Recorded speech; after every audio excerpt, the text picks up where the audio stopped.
Indira Gandhi full power से PM बनी है पहली बार, और उसको अपने माथे से एक टैग हटाना है, ये वाला, ये हटाना है। ये हटाने का पहला मौका मिला है, इसके पहले कोई मौका नहीं था। और उसके केवल 15 दिन बाद, पीएम बनने के लगभग 10 दिन बाद, पाकिस्तान ने शुरू किया ऑपरेशन सर्च लाइट 25 मार्च से। जब आप कॉन्स्टिट्यूशन पढ़ेंगे तो उसमें नागरिकता पढ़ेंगे, सिटीजनशिप में जब आप सिटीजनशिप एक्ट पढ़ेंगे, संविधान में एक सिटीजनशिप एक्ट है जिससे 5-6 बार अमेंडमेंट्स हुए हैं। वो सिटीजनशिप एक्ट बार बार 25 मार्च 1971 की बात करता है। ये डेट है 25 मार्च 1971। ये कट डाउन डेट है, कट ऑफ डेट है। क्यों? उस दिन ऑपरेशन सर्चलाइट शुरू हुआ और पाकिस्तान की सेना ने बंगाल के जो पाकिस्तानी थे उन सबको मारना शुरू किया। इतना मारना शुरू किया कि देखते ही देखते 1 करोड़ बांग्लादेशी लोग भारत में घुस गए रेफ्यूजी बनके। और हमारे जो बॉर्डरिंग स्टेट से, वेस्ट बंगाल है, असम है, त्रिपुरा है, इन सब में इतना क्राइसिस होने लगा कि हम कैसे संभालें, भेजें भी कैसे, मर जाएंगे वो लोग, ना भेज सकते ना संभाल सकते, हम खुद गरीब देश। और उस समय फाइनेंशियली बहुत गरीब स्थिति में थे। इसे 1971 के चुनाव का नारा इंदिरा गांधी का क्या था? गरीबी हटाओ। गरीबी इतनी बड़ी परेशानी थी, गरीबी हटाओ ही नारा था उस इलेक्शन का। और अब इंदिरा गांधी परेशान है कि मैं तो भी पीएम बनी ही हूं पावर के साथ, 1 करोड़ लोग आ गए थे, मेहमान क्या करूं, मैं कैसे मैनेज करूं? तब उनको लगा कि अब लगता है कि नियति मुझसे कुछ करवाना चाहती है। तो उन्होंने कहा कि जनरल सैम मानेकशॉ मुझसे मिलने आओ भाई। सैम मानेकशॉ पे एक फिल्म आई है हाल ही में, किस नाम से आई है? सैम बहादुर। हाँ, बड़ी अच्छी फिल्म है। वही फिल्म। सैम मानेकशॉ हमारे उस समय सेना के प्रमुख थे, बड़े बिंदास आदमी से, खतरनाक प्लानिंग करते थे। इंदिरा गांधी बोली, हालांकि फिल्म में तो लगता है कि इंदिरा गांधी उनको पसंद भी करती थी। फिल्म में ऐसे कुछ सीन है, अब पता नहीं क्या सच बात है क्या नहीं, मुझे नहीं पता। ये तो होता है दुनिया में, इसमें क्या है, कोई किसी को अच्छा लगता है, इसमें क्या बुरी बात है। लेकिन उस फिल्म में जो भी है ये सैम बहादुर, उसमें ऐसे कुछ 2-3 सीन है जिससे लगता है कि ऐसा भी कोई एंगल रहा होगा। रहा तो इसमें क्या, कोई प्रधानमंत्री प्यार नहीं करेगा किसी को, प्रधानमंत्री होना अलग बात है, प्रेम अलग बात है, आकर्षण अलग बात है, ये सब तो आप लोगों की भाषा में क्या बोलते हैं, इनफैचुएशन हो गया, जो भी आप कहें उसको। तो इनसे कहा ऐसा सैम, 25 मार्च को इन्होंने बदमाशी करनी शुरू कर दी है, अप्रैल का महीना है, निपटा दो इनको। बोले क्या कर दो? निपटा दो। क्या करना क्या है? सर्जरी करनी है, बांग्लादेश को जन्म देना है, एक नया देश बनाना है, हम बनाएंगे बांग्लादेश। तो उन्होंने कहा क्यों बनाना चाहती हैं? बोली इसलिए कि हम शांति से रहें, इतने रेफ्यूजी आएंगे, इतना झगड़ा होगा, फिर ह्यूमैनिटेरियन क्राइसिस है, उन सब की चिंता भी हमें करनी ही चाहिए, इंसानी तो हम लोग भी तो। बोले अच्छा, और अगर मैं कहूं कि अप्रैल में युद्ध नहीं कर सकता तो आप क्या करेंगी? इंदिरा गांधी पे पीएम है, पीएम के सामने कोई नहीं थोड़ा बोलता है, हाँ ही बोलना होता है पीएम के सामने। तो मैं अनुमान कर रहा हूं पीएम ने आंखें तरीके देखा होगा। तो सैम मानेकशॉ कहते हैं उन्होंने अपना इस्तीफा दे दिया कि मैडम अगर अप्रैल में युद्ध करना है तो मैं इस्तीफा दे देता हूं, मुझसे मत करवाइए, किसी और से करवा लीजिए। ऐसा होना चाहिए आपका मंत्री या आपका सेनापति जो सही बात ऐसे बोल सके, वरना क्या होता है, राजा बोला रात है, रानी बोली रात है, पर ये सुबह सुबह की बात है। राजा के मुंह से रात है, सब बोले रात है, रात है, रात है, सुबह के समय रात चल रही है, ये कोई बात छोड़ना हुई, ये तो गलत हो जाएगा। तो फिर इंदिरा जी बोले कि तुम ऐसा क्यों बोल रहे हो, अप्रैल में युद्ध क्यों नहीं हो सकता? बोले मैडम कई रीजन हैं इसके पीछे। नंबर 1, ईस्ट पाकिस्तान के जो मैप्स हमारे पास हैं वो मैप्स हमारे पास ब्रिटिश शासन के टाइम के हैं, उसके बाद के है ही नहीं, क्योंकि उसके बाद से भारत का पार्ट था ही नहीं, मैप कैसे होंगे?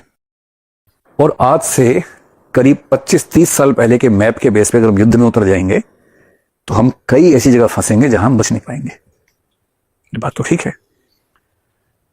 फिर बोले कि अभी जो मौसम है बनारस, ये बरसात का मौसम आने वाला है इधर ईस्ट पाकिस्तान की तरफ, मानसून के बाद बरसात के समय हम नुकसान में रहेंगे, क्योंकि हमारे टैंक, हमारी सेना की मूवमेंट हो नहीं पाएगी और फायदा उनको मिलेगा जो पहले से वहां पर है। बोले बात तो ठीक है। फिर बोले कि अभी गर्मियां चल रही हैं और गर्मियों में क्या होता है कि हिमालय की बर्फ पिघल जाती है, अगर चाइना बीच में कूदना चाहेगा तो बर्फ पिघली होगी, उसकी सेना आराम से आ जाएगी। इधर से पाकिस्तान का जो नॉर्थ वाला पार्ट है, वेस्ट पाकिस्तान का नॉर्दर्न पार्ट ऊपर वाला, वहां से भी सेना आ सकती है, कश्मीर पे हमला कर सकती है। सर्दियां होंगी, बर्फ जमी होगी, उनके लिए आना बहुत मुश्किल हो जाएगा, तो समर में हमला नहीं करना है। चौथी बात, जो हमारे टैंक हैं, क्योंकि लंबे समय से युद्ध हुआ नहीं, जो उस तरफ हमारा सारा सामान है, उन सब की रिपेयर रिफिटिंग करनी होगी, यहां से बहुत सारा सामान वहां लेके जाना होगा, इस सब में टाइम लगेगा। 15 नवंबर के बाद का टाइम दे दीजिए। 15 नवंबर तक रेन के बाद सारा इलाका सूख जाएगा, तब तक हम तैयारी कर लेते हैं। उसके बाद आप जिस दिन कहेंगे आपको जो रिजल्ट चाहिए हम लाके दे देंगे। तो इंदिरा जी बोले ठीक है। वैसे तो अप्रैल से नवंबर तक वेट करना, 7 महीने वेट करना मजाक तो नहीं है। वो भी नई नई पीएम बनी थी, अभी उनका उत्साह बहुत ज्यादा था, पर ठीक है, जब कोई इतना ठीक से समझाएगा तो कोई क्यों मना करेगा। तय हुआ ये करते हैं। फिर इंदिरा जी ने और रिसर्च की, टीम से रिसर्च करवाई और समझ में आया कि 65 में या 62 में अगर हमारे साथ यूएसएसआर या यूएस से एक देश होता तो चीन की इतनी हिम्मत नहीं थी कि हमला कर पाता हम पे। ये गुटनिरपेक्ष आंदोलन ठीक था एक जमाने में, लेकिन इससे आप बच नहीं सकते जब युद्ध होता है। वैसे अच्छा लगता सुनने में कि आप किसी के हिस्सा क्यों बनेंगे भाई, आप इंडिपेंडेंट हो, सुनने में अच्छा लग रहा है, पर आप किसी का हिस्सा नहीं हो, कोई लेके चला गया हिस्सा अपने आप में से। क्या कर लिया आपने उस समय? इंटरनेशनल पॉलिटिक्स आदर्शों से नहीं चलती है, यथार्थ रियलिटी से चलती है। सो रियल पॉलिटिक्स कहते हैं, रियलिज्म कहते हैं उसको। इंदिरा गांधी रियलिस्टिक थी। उन्होंने सोचा कि कुछ तो रास्ता निकालना पड़ेगा। अमेरिका से उनकी बनती नहीं थी। अमेरिका में उस समय जो राष्ट्रपति था उसका नाम था रिचर्ड निक्सन, और इनके जो रक्षा मंत्री थे उनका नाम था हेनरी किसिंजर। सबसे खतरनाक रक्षा मंत्री आज तक के अमेरिका के हुए हैं हेनरी किसिंजर। रिचर्ड निक्सन राष्ट्रपति थे। दोनों को इंदिरा गांधी से नफरत थी, ठीक ठाक नफरत थी, और ये क्लियर था कि इंदिरा गांधी की इनसे तो नहीं बनेगी, क्योंकि पाकिस्तान वैसे भी उनके साथ मिला ही हुआ था, सीटों में था, सेंटों में था, मिला ही हुआ था, तो कोई बात ही नहीं थी। इंदिरा गांधी ने सोचा कि इनको बाद में देखूंगी, और उसके पहले वो चली गई अगस्त के महीने में और यूएसएसआर से उन्होंने बात की और 25 साल के लिए एक ट्रीटी की, जिस ट्रीटी में लिखा हुआ था कि किसी भी युद्ध की स्थिति में सोवियत संघ हमारे साथ खड़ा हुआ, एकदम साफ। अब किंतु परंतु नहीं कि कोई प्रपोज किया जा रहा, दूसरा सोच के बताऊंगा, नहीं। प्रपोजल एक्सेप्टेड, साइन हो गया है, बुके का आदान प्रदान हो गया है। अब you are my valentine, I am your valentine, ये सब हो गया, इन राइटिंग हो गया है, निकाहनामा हो गया है कि 25 साल तक हम एक संधि में हैं। और इस संधि का बेसिक मतलब यह है कि अब किसने भारत को टच किया तो यूएसएसआर उसको देखेगा। स्कूल में नहीं होता कि मेरा भैया 12वीं क्लास में पढ़ता है, मुझे टच किया तो भैया आएगा, ध्यान रखना। तो वैसे वाला अपना तो अगस्त में ही हो गया। फिर भी इंदिरा गांधी ने क्या किया, अरब कंट्रीज से मिली जाके, सऊदी अरब से, यूएई से सबसे बात की, जो हमारी नेबरिंग कंट्रीज हैं, नेपाल से, भूटान से, श्रीलंका से, सबसे बात की। सबको हिंट कर दिया, भाई देखो करोड़ों लोग परेशान हो रहे हैं, इनकी बदतमीजी से कुछ करना पड़ेगा। सबने कहा हाँ ठीक कह रही है, हम आपके साथ हैं, चिंता मत कीजिए, हम विरोध नहीं करेंगे। किसी ने का विरोध नहीं करेंगे, किसी का साथ देंगे, किसी का डिप्लोमेटिक साथ देंगे, सेना नहीं भेजेंगे, अलग अलग तरीके से सपोर्ट सबने किया। जो नेम कंट्रीज थी उन सबसे बात की, यूगोस्लाविया से बात की, इजिप्ट से बात की, उन सबको समझाया। जब सारा माहौल बन गया, नवंबर आ गया, तब तो ये था कि आज या कल, तब गई अमेरिका नवंबर में इन भाई साहब से मिलने और इन भाई साहब से मिलने। रिचर्ड निक्सन, हेनरी किसिंजर एक कमरे में बैठे हैं, इंदिरा गांधी गई हैं, बातें हुई। पहले से दोनों को पता कुछ नहीं होने वाला है, बस दुनिया के इतिहास में लिखा जाए कि हमने आपसे बात की थी। बाद में ये ना कहना कि हमने बात नहीं की थी। बात की, बताया रिफ्यूजी से क्राइसिस क्या है, बहुत दिक्कत है, हमें कुछ स्टेप लेना होगा, आपकी सपोर्ट चाहते हैं। तो निक्सन का मुंह ऐसा बना हुआ था, फूफा जी जैसे नहीं होते, ऐसे फूफा जी जैसे मुंह बना हुआ था। फूफा सबसे मनहूस माना जाता है वैसे, वैसा मुंह बना हुआ था। और कहते हैं कि जब इंदिरा गांधी कमरे से बाहर निकली, अभी निकली भी नहीं थी कि दोनों ने बहुत गंदी बात उनके बारे में बोली, इस तरह से कि वो सुन भी लें। और वो जब रिपोर्ट्स डिक्लासिफाई हुई तो अब वो रिपोर्ट सामने आई है कि क्या क्या बातें बोली गई थी, वो रिकॉर्डिंग से। इंदिरा गांधी को पता था कि ऐसे बकवास करेंगे, कोई उम्मीद थी भी नहीं। पर अमेरिकन सिविल सोसाइटी से उन्होंने मीटिंग्स की, उनको समझाया, सिर्फ इसलिए कि अमेरिकी अखबारों में जब छपे, हमारे पक्ष में छपे, तो सरकार पे भी दबाव रहेगा कि ज्यादा एक्शन ना ले हमारे खिलाफ। ये सब किया। अब सैम मानेकशॉ से बात हुई कि भैया बताओ क्या करना है। तो ऐसे में उसने कहा कि अब जब कहें, लेकिन ज्यादा अच्छा है कि युद्ध शुरू हम ना करें, क्योंकि इतिहास में लिखा जाता है कि युद्ध शुरू किसने किया था। और हम तो शांति प्रिय देश हैं, आपके पापा इतने प्यारे थे, हम युद्ध शुरू करें अच्छा थोड़ा लगता है। तो बात तो ठीक है, तो युद्ध शुरू नहीं करना है, तो ऐसी सिचुएशंस बन जाए कि युद्ध वही शुरू कर दे। 2 दिसंबर 1971 को वो स्थितियां बन गई। याहिया खान ने युद्ध शुरू कर दिया। याहिया खान को लगा कि मैं जल्दी ही अमर हो सकता हूं, एक बार युद्ध जीत जाऊंगा तो लोग याद रखेंगे कि कोई याहिया खान हुआ था।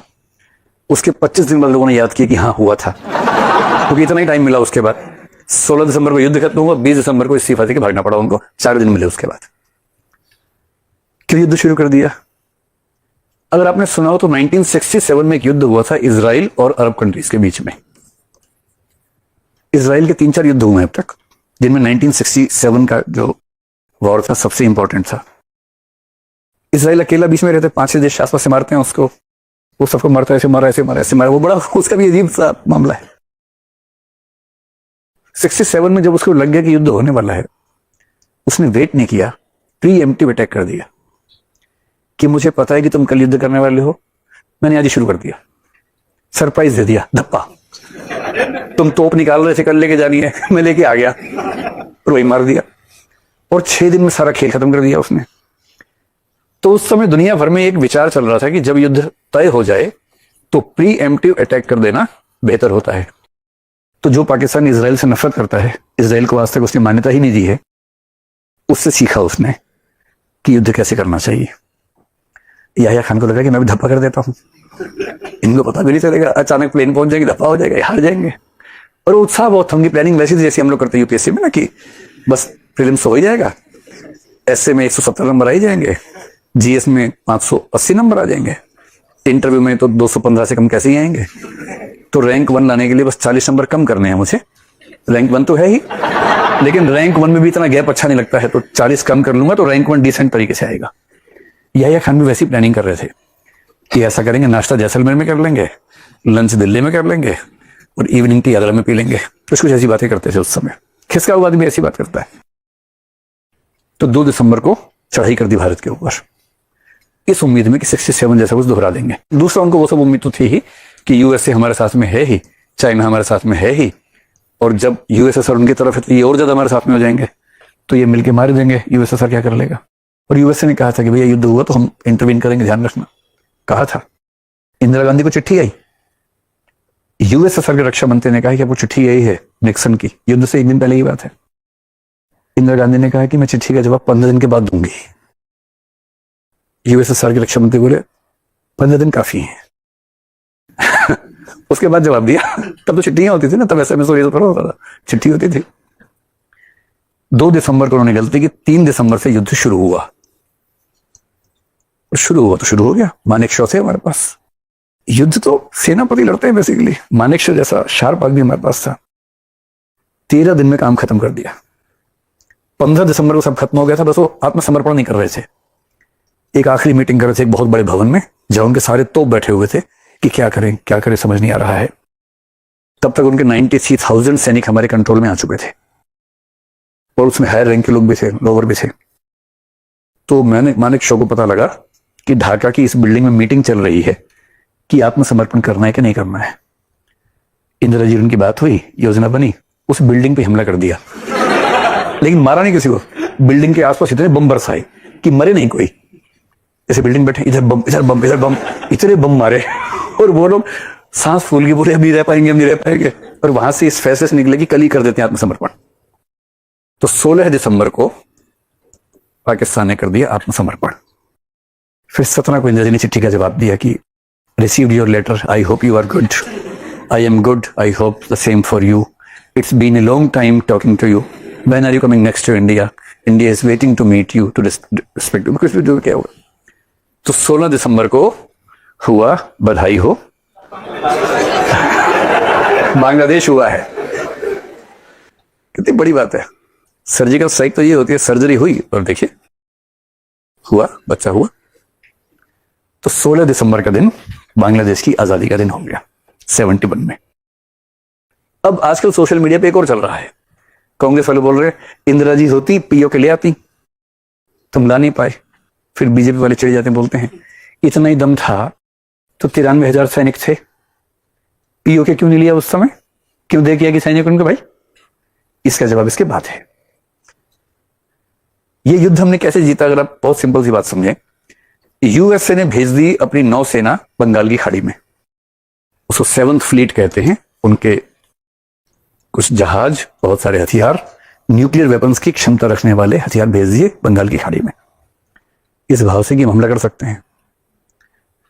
यूएसएसआर को पता लगा, उसने अपना भेज दिया कि आ जाओ भाई, तुम्हारे पास न्यूक्लियर, हमारे पास न्यूक्लियर है, खेल लेते हैं।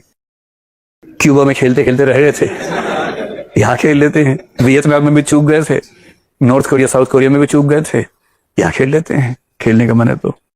और शीत युद्ध में कोल्ड वॉर बड़ा सिंपल था, अगर यूएसए आ गया, यूएसएसआर आ गया, अब युद्ध नहीं होगा। दोनों के खड़े हैं जहाज, दोनों बातें कर रहे हैं, सब ठीक चल रहा है, तुम बताओ, लो तुम भी लो सिगरेट, लो ठंडा पियोगे। इधर भारत पाकिस्तान काम कर रहा है आराम से। यूएसएसआर ने कहा जल्दी कर लो, बस थोड़ा रोकना मुश्किल है, जल्दी कर लो, निपटाओ जल्दी से। 16 को हमने कहा निपट गया जी, बधाई हो, बोले बढ़िया है। फिर उसने कहा हम वापस जाएंगे, अभी वापस जाओ, छोड़ो ना, बच्चे हैं, कर रहे हैं अपना काम, आप क्यों टेंशन कर रहे हो। वापस चले गए दोनों, और बांग्लादेश हो गया। आप ये बताओ, इस पूरी सिचुएशन, मैं तो हंसी मजाक में समझा रहा हूँ, लेकिन बात तो सीरियस है। अगर यूएसएसआर हमारे साथ न होता तो क्या हम सच में ये कर पाते? फिर मानेक शॉ होते, इंदिरा गांधी होती, नरेंद्र मोदी होते, अटल बिहारी वाजपेयी होते, या महात्मा गांधी होते, नहीं कर सकते थे। मतलब सच को समझने अलग बात है, गप्पे मारना अलग बात है। युद्ध जिसमें बहुत सारे देश शामिल होते हैं, मजाक नहीं होता है। आपके साथ में कौन कौन है, किस हद तक है, ये मायने रखता है। उस युद्ध में अमेरिका इस हद तक इनके साथ नहीं था कि न्यूक्लियर वॉर कर सके। यूएसएसआर भी इस हद तक नहीं था, अमेरिका हमला करेगा तो हम भी कर देंगे, इस हद तक था। काम तो हमें करना था। यूएसएसआर की सपोर्ट ने सिर्फ इतना कर दिया कि आपको कोई डिस्टर्ब नहीं करेगा, निपटा दो जाके। निपटा दिया हमने, मानेक शॉ तैयार बैठे हुए थे निपटाने के लिए। लेकिन अगर यूएसएसआर की सुरक्षा न होती तो शायद हम ये नहीं कर पाते। और अब देखिए